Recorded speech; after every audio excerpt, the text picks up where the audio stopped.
dan nyaman dan juga menggembirakan tanpa bertumbuh harapan. Bersama ayo kita wujudkan, mendidik dengan tulus, gunakan 7 jurus.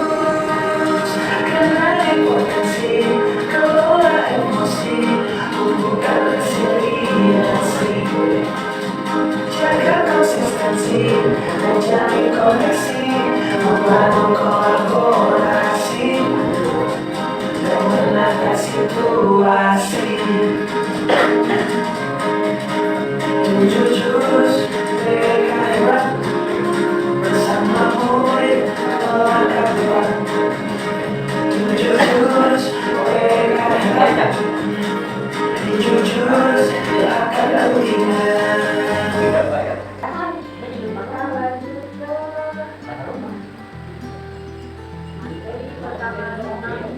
Dari emosi. Namun sebelum kita melanjut ke sana, saya akan memberikan dulu kertas. Ada ibu semua bapak. Ada ibu semua bapak.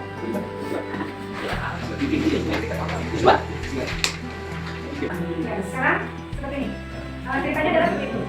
Pastinya kita semua pernah mengalami situasi yang sangat tidak menyenangkan dalam hidup kita. Terutama kita sebagai guru yang tiap pagi bangun pagi, ya, berangkat ke sekolah dengan tujuan untuk mencerdaskan anak bangsa. Tiba-tiba di tengah jalan kita sudah bangunnya sudah benar ya, jam 4 semua peralatan sekolah sudah disiapkan. Ya, apa yang diajarkan ke siswa hari itu juga sudah disiapkan. Tiba-tiba di tengah jalan banyak kempes. Pas diperiksa ternyata banyak bocor. Hari itu masih pukul 6 pagi, dimana pada saat jam 6 pagi itu bengkel belum ada yang buka. Otomatis guru tersebut sambil menunggu motor di jalan loh. Dan kejadian kebetulan hari itu malam tadi itu habis turun hujan. Ya, tidak disadari ada motor lewat, ya, menciptakan air ke baju guru tersebut. Ya, sementara dalam kondisi sudah lelah dari bengkel dan temu untuk motor ditunggu sampai akhirnya ketemu satu bengkel yang notabene agak jauh dari belokan ke arah sekolahnya. Ya, tiba-tiba di bengkel ternyata harus ganti ban karena ban dalamnya sudah robek. Akhirnya terpaksa guru tersebut cari ATM dulu karena tidak membawa uang cash. Ya, hari itu ternyata apa yang saya kasih tahu sama teman-teman kan ada apa ada ATM. Nah, ternyata apa yang dituju juga belum buka, gitu kan? Karena bukan jam 7 pagi.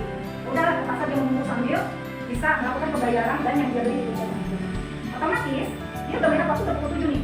Udah telatnya udah banyak nih 30 menit, ya kan? Karena masuknya jam 6.30. Dia telepon sama guru tiap hari itu bahwa hari ini saya agak datang terlambat karena saat dia akhirnya dia mengambil situasi untuk ya udah baca seadanya dengan tenang. Nah, ketika dia sedang menerangkan apa yang ada di dalam HP, tiba-tiba anak yang terlambat tadi asik main HP, ya kan? Ditegur, kamu kenapa main HP? Terus sebentar bu, teman saya manggil, saya keluar dulu. Tiba-tiba anak tersebut main lama aja gitu keluar, ya kan? Maka mengindahkan apa perkataan gurunya di kelas. Karena situasinya dengan berhadapan dengan guru yang lain, akhirnya guru tersebut bisa ambil kontrol untuk kembali menjelaskan materi yang dia sampaikan di kelas tersebut. Tiba-tiba sedang asik menjelaskan materi, anak yang tadi jauh mau keluar tiba-tiba masuk. Permisi bu, ini saya mau mengembalikan tas ibu. Oh, ada di kamu kak saya? Ya tadi ibu waktu ke bengkel pas ini ketinggalan, teman saya memberitahu saya bahwa ini ada nama sekolah tempat saya sekolah, jadi udah pernah kesini. Oh, jadi kamu yang nemuin tasnya ibu, makasih ya. Dan akhirnya pembelajaran hari itu berjalan menyenangkan. Itu yang sampaikan dari materi yang sudah disiapkan. Umum ya? Ya, itu kertasnya. Oke, jadi dari apa yang saya sampaikan tadi, kan tadi saya suruh teman-teman kan untuk mengimajinasikan, untuk merasakan, ya. Saya cuma melihat aja di kertasnya dari tadi didiemin. Saya ingin ceritanya soal itu. Oh enggak? Oh, lambat. Kenapa hatinya sekarang anak itu? Enggak, emang udah dari pagi soalnya. Udah WhatsApp, ternyata banyak ATM belum buka. Ya, harusnya tadi kan kita sambil berjalan ya, sambil membayangkan, sambil megang kertas gitu ya. Nah, jadi ya, ini yang saya lagi latihan berkomunikasi. Sambil berkomunikasi di sini ya. Ternyata responnya ketika dikasih kertas kembar, kertasnya masih nggak. Nah, sekarang saya balikan lagi kalau ibu, bapak ibu terkait kelas sedang memberikan instruksi seperti ini. Dan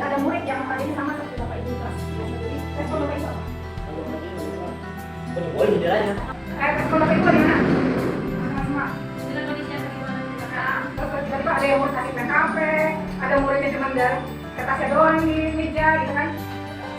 Tapi kalau guru yang belum bisa mengoper emosi, akan emosi kan? Itu pasti pelan biasa. Tapi bagi guru yang sudah bisa mengoper emosi, dia akan tetap tenang, dia akan tetap mengajarkan sesuai dengan step by step pengajaran yang akan diberikan. Ini saya atau Bu? Pemahaman tentang emosi seperti itu ya. Artinya Bu Lucy sudah memahami tentang apa itu ketika melihat situasi tersebut. Ya, basic kita adalah seperti ini ya. Ketika melihat emosi, ya kan? Tadi kata Ibu Mai, Bu Mai bilang katanya, aku sudah kesel banget. Itu memang adalah emosinya berarti bagus ya. Hati-hati ya Pak, emosi itu ya. Tapi kalau bisa meregulasi emosinya dengan baik, itu juga lebih bagus. Ya. Jadi kalau yang nggak merespon, berarti kan tidak ada emosi ya. Itu hati-hati dengan emosi. Ya. Nah sekarang kita masuk ke konsep pembelajaran sel. Ya. Apa itu social emotional learning? Ini Bapak Ibu jadi sebelum kita menghadapi siswa di sekolah, kita harus paham dulu dengan konsep ini. Istilah kata kalau kita mau mengajarkan emosi kepada anak, kita belajar emosi dulu, ya kan? Sehingga kita tahu bagaimana cara menempatkan emosi itu dan bagaimana cara meregulasikan emosinya dengan baik. Bisa diain buat anak Kayak gini, ya. Nah, sekarang itu ada self awareness, menyadari diri, ada self management, ada responsible decision making, ada relationship skill, social awareness ya. Ini kemarin sudah kita udah disebut gitu. Iya, makanya itu kombennya dibuka. Ada makanya ini nah, dari masing-masing ini kita dari definisi dan caranya kita mengenai self awareness ini bisa belajar seperti apa. Lanjut ke ini menurut pendapat ahli kepala ahli dan ini adalah INC. Apa itu INC? INC itu adalah kemampuan ternyata empati itu sekarang dibagi menjadi 3. Jadi bukannya empati dan simpati, tapi empati itu dibagi menjadi 3. Ya. Ada empati secara kognitif, ada empati secara emosional dan ada empati secara perilaku. Ini juga baik kita kembangkan di dalam diri kita supaya kita bisa menyampaikan kesimpulan kita dengan baik. Ya, ada anak yang kognitif empatinya secara kognitif, ya bisa merespon hasilnya orang itu. Terus ada yang empatinya secara emosional mendalami banget lebih jauh seolah bisa merasakan apa yang dia rasakan. Tapi jarang ada anak yang bisa empati secara perilaku. Dia bisa mendengar, tapi dia juga bisa tahu bagaimana cara merespon atau melakukan tindakan dari perasaan orang lain terhadap dirinya. Seperti itu ya. Nah, ini yang harus kita lakukan. Terus yang ketiga adalah mindfulness. Nah, mindfulness itu apa sih? Mindfulness itu adalah pemahaman diri. Nah, cara pikir kita, teknik where tadi I am where, maaf ya bahasa Inggris. Dan ada self intention dan to get on it. Jadi ini adalah teknik di mana ketika kita berhadapan dengan situasi. Ini adalah teknik dan cara pengontrolannya. Yaitu dengan berpikir dulu sebelum melakukan sesuatu. Ketika misalnya ada anak sedang melempar penghapus, kita pikir dulu, ini apa ya penghapus ini dilempar. Jadi respon di dalam pikiran kita itu adalah amati dulu dengan pikiran bagus kita sebelum kita melakukan tindakan. Ya, terus mengingat tujuannya secara positif dari awal hari dan aktivitas ya. Maksudnya adalah ketika tahu bahwa tindakan melempar penghapus itu tidak baik, maka kita katakan itu tidak baik seperti itu ya. Dan ada lagi yang terakhir ada to get on with, yaitu kalau kita dalam emosi yang memuncak ya. Kita kalau misalnya lagi kesel nih ya di kelas berhadapan dengan mungkin ada anak yang ada anak yang ngobrol, atau anak yang mengerjakan tugas. Teknik to get on with itu adalah teknik yang tepat untuk kita lakukan. Itu bagaimana caranya kita mengontrol tubuh kita melalui kaki kita untuk bisa mengambil energi, misalnya mengambil energi bumi supaya kita bisa meregulasikan pola pikir kita dengan latihan pernapasan. Ya, jadi sambil berjalan 2 langkah menarik nafas. Ya. Itu adalah mindfulness. Terus ini adalah kondisi bisa diterapkan ya Bapak Ibu ya. Terus ini kolaborasi guru, DK dan pengembangan kompetensi saya di sekolah. Ini yang mau saya ajak kepada Bapak Ibu bagaimana caranya kita bisa mengajarkan peserta didik kita untuk bisa cerdas secara emosional. Jadi sebenarnya ada emosi itu bagus, tapi bagaimana emosi itu bisa mengontrol diri kita dengan baik. Bukan kita yang dikontrol sama emosi ya, tapi emosi yang kita kontrol dengan pikiran kita. Nah itu caranya nanti akan kita jelaskan lagi ya. Melalui self awareness dengan mengenali peta pikiran dari emosi. Ya ini adalah beragam emosi pada setiap manusia. Ini emosi ya, happy itu emosi, gembira, takut, marah, sedih itu adalah emosi. Nah, bagaimana dan ini adalah turunan-turunannya ya, turunan-turunannya. Semuanya bawa handphone nanti bisa dicari handphone. Turunan-turunan happy dari happy itu apa aja sih? Dari rasa sedih itu apa sih? Dari rasa amarah itu apa sih? Karena kenapa kita harus mengenali lebih dalam lagi? Supaya kita bisa kontrolnya dapat pada saat kita bisa meregulasikannya di ya. Ini yang saya bilang bahwa otak manusia itu terdiri dari 3. Ada neokortex, ada limbik dan ada reptil. Nah, emosi masuknya adalah di sistem limbik. Emosi itu masuknya di sistem limbik. Jadi kalau misalnya sistem limbiknya tidak kita tekan dengan pemahaman yang kompleks, yang keluar adalah batang korteksnya atau reptilnya. Kok bisa begitu? Kita simulasikan seperti ini. Ini ada seorang guru dan murid ketika berhadapan dengan situasi amarah yang sangat berat. Ya, kalau dia tidak berpikir mindfulness-nya tidak bekerja, jadinya seperti ini. Dua-duanya bertengkar. Kalau dua-duanya bertengkar, berarti sistem limbiknya yang menguasai neokorteks sehingga reptilnya keluar. Nah, bagaimana reptilnya dia tidak keluar? Adalah kita menekan limbiknya. Dengan apa? Neokorteks, pemahaman bagaimana cara kita bisa problem solving dari masalah, meregulasikan emosi itu dengan baik, self control diri kita tadi seperti yang Bu Isi bilang, terus logik, kira-kira kita melakukan logik gak sih? Bakal merugikan diri kita gak sih? Karena emosi itu kan dua ya, ada yang berbuat, ada yang baik, ada yang buruk. Kalau kita tidak bisa mengontrolnya dengan baik. Anggaplah ibu jari ini adalah si dinosaurusnya. Jadi kalau dia, nah ini ya caranya adalah seperti ini. Ini yang kemarin saya ajarkan kepada peserta didik. Ya, ketika dia bisa menguasai neokorteks yang 4 tadi dia kuat, maka si dinosaurusnya akan ditekan seperti ini. Ya, jadi kalau kita lagi emosi, apalagi ibu jari kita. Ya, karena dengan menekan ibu jari kita itu secara tidak sadar kita membawa sistem saraf kita agar lebih tenang dulu seperti itu. Ya, terus kalau misalnya nanti ada simulasi yang sudah dipakai di beberapa anak-anak yang ada di Amerika ya. Jadi kita tuh mengadopsi ilmu dari mereka. Nah, mengendalikan diri dengan rumus tanya. Ini ya rumus tanyanya. Ketika emosi itu datang, tanya, kamu ini siapa ya? Oke, kita dengar kamu lagi sedih ya? Oke, aku terima rasa sedih. Jangan ditolak, karena semakin ditolak akan semakin menyiksa. Ya, lalu amati bagaimana reaksi terjadi dalam kepalamu, apakah dia marah, sedih atau takut? Ketika dia sedih, ketika dia marah, apa ya? Respon tubuhnya menangiskah, panas tinggi, atau bagaimana? Karena setiap manusia respon emosinya berbeda-beda. Lalu nikmati dengan duduk diam, tenang, dan dalam kendali. Karena ketika emosi, yang tadi saya bilang mindfulness itu harus jalan. Ketika dia sedang emosi, dia lebih tahu bagaimana cara mengontrol. Ya, seperti itu. Dan yakini bahwa lebih hebat, yakini diri bahwa kalian itu lebih hebat. Saya lebih hebat daripada emosi saya. Jadi yang mengontrol emosi itu adalah diri kita, pikiran kita, bukan kita yang dikontrol oleh emosi. Jadi kalau misalnya ada orang yang bisa move on, ketika habis putus dengan pacar yang tadi, dia bisa mengontrol emosi. Ya, dia membiarkan rasa itu terus berkecamuk di pikirannya sehingga berlalu. Karena apa? Karena dia tidak meyakini kalau dia bisa mencari pengganti yang lain. Kalau dalam hubungan remaja ya, lalu artinya apa? Artinya apa? Setelah proses rumus I mistake. Apa itu rumus I mistake? Misalnya, dia respon ya, ketika ada emosi, respon tindakan kita apa? Lalu ketika emosi beri kita jeda sehingga kita bisa memberikan respon yang baik. Ya, nah, ini adalah roda pilihan dari respon emosi tadi. Apakah emosi itu datang, respon baik itu? Apakah kita memaafkan? Atau kita langsung memberi jabat tangan kita, saya maafkan kamu? Atau go to another game, maksudnya go to another game itu maksudnya ya udahlah kita cari hal yang lain keluar dari konteks dari permasalahan yang sudah dihadapi. Lalu hitung sampai 10. Nah, ini teknik hitung sampai 10 juga ternyata bisa mengendalikan emosi kita dengan baik. Jadi ketika kita marah, hitung sampai 10, tahan 10, ya, tarik nafas 10 menit, tahan 10 menit, 10 menit. Tarik nafas 10 detik, tahan 10 detik, keluarkan 10 detik. Itu adalah teknik count to 10 to 12 ya.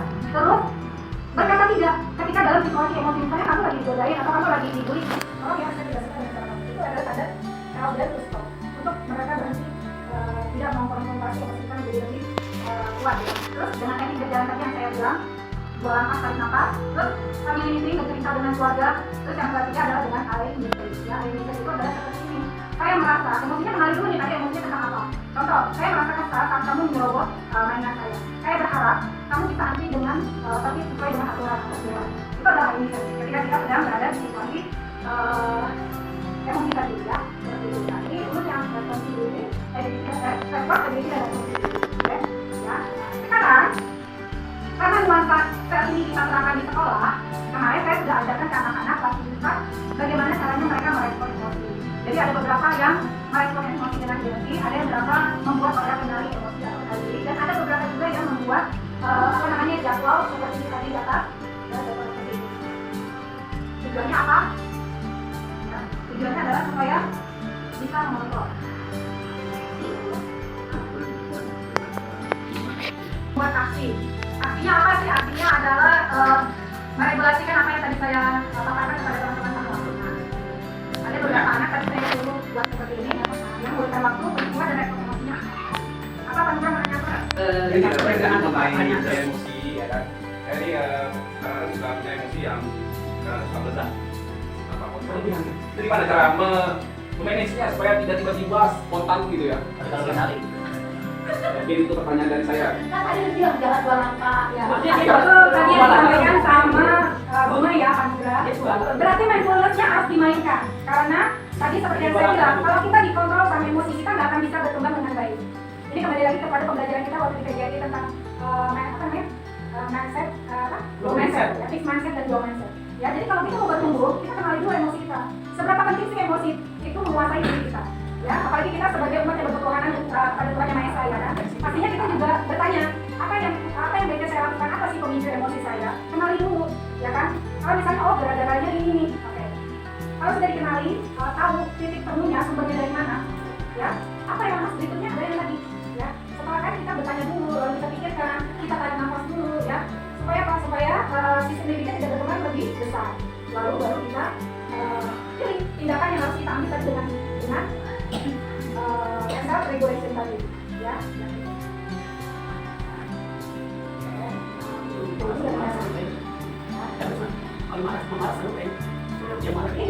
Dengan ini roda pilihan, apa dari emosi tersebut, tindakan apa yang mau kita ambil, ya kan? Kalau kita mau tumbuh berkembang dengan emosi kita, ya, berarti kita harus bisa mengenali beberapa trik yang harus kita kuasai dalam kehidupan kita sehari-hari. Ketika kita berhubungan dengan emosi, ya. Oke, apologize, minta maaf ya. Ya, meminta maaf. Pertama minta maaf dulu dengan diri sendiri ya. Karena emosi itu kan berarti kita yang tidak bisa meregulasikan diri dengan baik, ya kan? Ini kan. Karena masih ada luka masa lalu yang nempel di dalam diri kita. Kita maafkan dulu, ya kan? Bukannya berarti saya bodoh, bukannya berarti saya pintar, bukannya berarti saya tidak mampu. Oke, saya maafkan. Kita tumbuh dan berkembang bersama. Lalu mencari solusi dengan berbicara kepada yang dimaksud. Itu walk away itu pasti berjalan gimana? Ya, berjalan. Sebelum emosi atau sudah emosi? Ketika kita berhadapan dengan emosi. Kan tadi dipakai mindfulness dulu, tarik nafas dulu. Kalau misalnya dengan tarik nafas kita tidak bisa terkontrol, ini ya, saya mau izin dulu keluar. Jalan aja, jalankan sampai ke kelompok. Boleh berbaur dengan kita oleh Bapak Ibu atau boleh begitu saja boleh. Ya, untuk membuat aksi dari apa yang sudah dipelajari hari ini, ya. Karena dari aksi tersebut, saya berharapnya ini bisa dimanfaatkan oleh peserta didik kita di sekolah.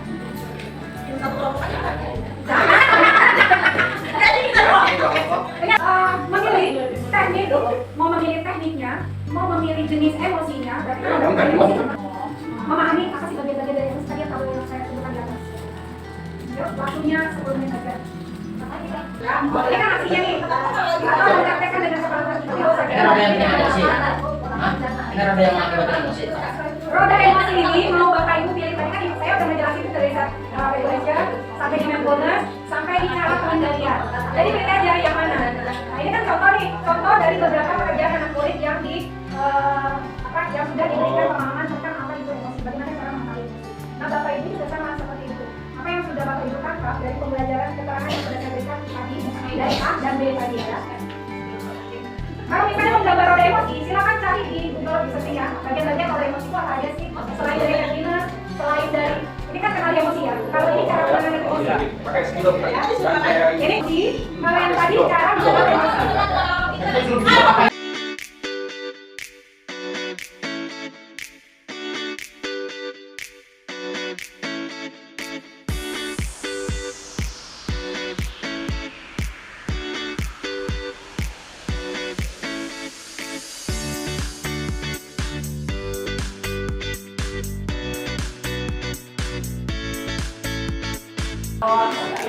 Assalamualaikum warahmatullahi wabarakatuh.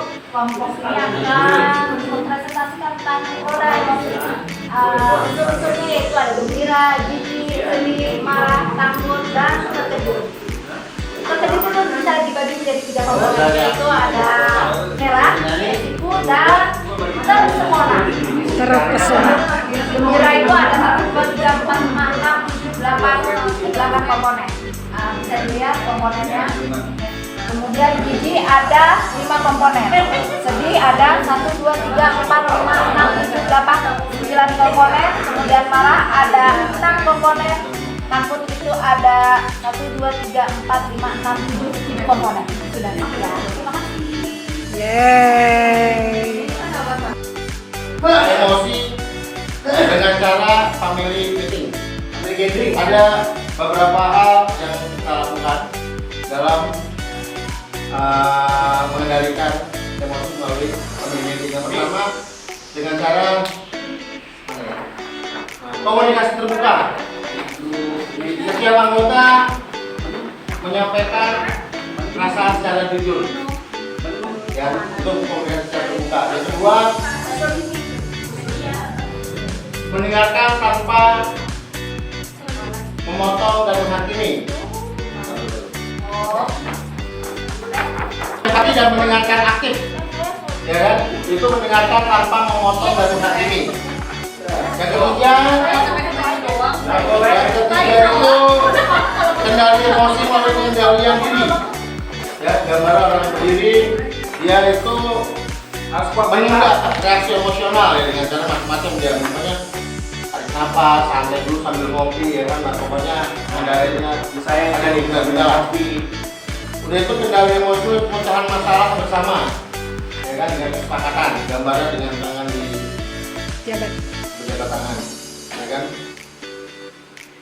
Itu mengalihkan energi emosi menjadi solusi. Jadi apapun yang kita lakukan yang tadinya emosi menjadi solusi supaya lebih baik lagi terkendali emosinya. Yang keempat, yang kelima, refleksi dan evaluasi. Mengevaluasi perasaan masing-masing. Ya perasaannya kenapa, ya kan, kenapa bisa terjadi seperti itu. Itu cara komunikasi dengan baik. Setelah itu yang kedua, yang keenam, melalui penguatan positif, memberikan apresiasi dan pujian. Jadi apabila ada siswa yang melakukan kebaikan atau apa yang kita buat, ya kita puji, kita beri apresiasi. Apresiasi. Oke. Semuanya udah 6-nya. Terima Oke. kasih. Assalamualaikum warahmatullahi wabarakatuh. Tangan dong. Waalaikumsalam warahmatullahi wabarakatuh. Di sini ada beberapa yang akan menunjukkan emosi dari kita. Ada marah, kemudian ada lega, kemudian ada takut, sedih, bingung, senang, cemas. Biasanya marah itu kita dapatkan jika ada kaitannya dengan rasa sedih dan kecewa. Karena kalau biasanya kalau kita kecewa, kemudian kondisi badan lagi tidak sehat, pasti akan ada rasa marah yang timbul akibat rasa kekecewaan yang ada. Kemudian rasa takut, biasanya kalau kita takut, dari rasa takut itu kalau kita mau mengembangkan potensi dalam diri kita, kalau kita takut kita harus berani mengambil resiko apa yang menjadi ketakutan kita cari solusinya bagaimana cara kita agar rasa takut itu bisa kita selesaikan, kita kendalikan. Jadi dengan sosial emosi ini adalah bagaimana cara kita mengendalikan emosi, bagaimana kita mengendalikan emosi apa yang ada di kita agar semua keadaan yang ada hadapi bisa kita sesuaikan dengan kondisi dan tidak kita habiskan pada siswa atau murid yang ada di kelas. Oke, tepuk tangan. Yeay. Alhamdulillah, jurus kedua kelola emosi sudah kita lewati dengan baik. Selanjutnya kita ke jurus keempat, menjaga konsistensi.